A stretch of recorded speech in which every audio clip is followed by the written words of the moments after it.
So good day sa inyo mga paps. Magta-try tayo dito ng starter solenoid kasi wala tong starter. So gamit tayo ng test light para malaman natin kung good pa yung battery natin. Try muna natin ilagay dito sa negative ng battery na naka-off yung susi. Tapos after nyo malagay, i-test nyo yung yung tig-isang wire ng solenoid. So try muna natin gumagana yung test light. Okay naman. So i-test natin tong alin sa dalawa. So naka-off yung susi. I-test natin kung sino yung umilaw, yun yung direct sa battery. Ibig sabihin ito yung direct sa battery, yung kulay red. Kahit naka-off yung susi, iilaw to. Diba umilaw? So okay. So yung pag-check naman natin yung isa, dapat naka-on yung susi.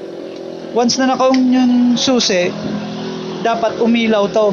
Kapag hindi to umilaw, ibig sabihin sira na to. So ayun nga, walang ilaw, ibig sabihin sira nitong starter solenoid natin, yung starter relay. So kailangan natin magpalit niyan.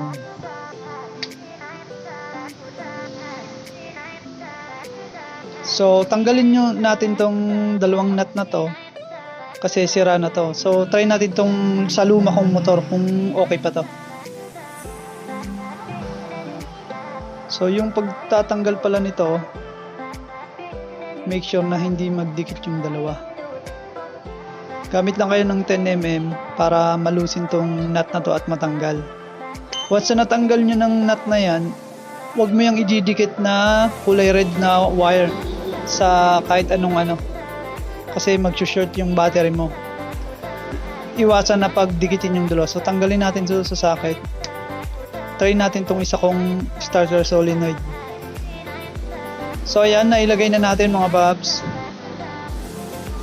Kahit magkabaliktaran yan, okay lang, basta yung tig-isa yung dalawa. So itong socket na to is parehong female socket. So para hindi na tayo magbalit pa, try muna natin ng magkuha ng dalawang wire. Itatap lang natin siya para matest natin kung okay yung starter solenoid. So ito na nga mga paps, na ilagay na natin. Iwasan nyo lang na magkadikit. Kahit magkabaliktaran yan, okay lang naman. Basta tig-isa yung dalawang socket. So try na natin start kung okay. So yan. So yun na nga. Maganda yung start ng ating motor. Ibig sabihin lang na sira talaga yung starter solenoid.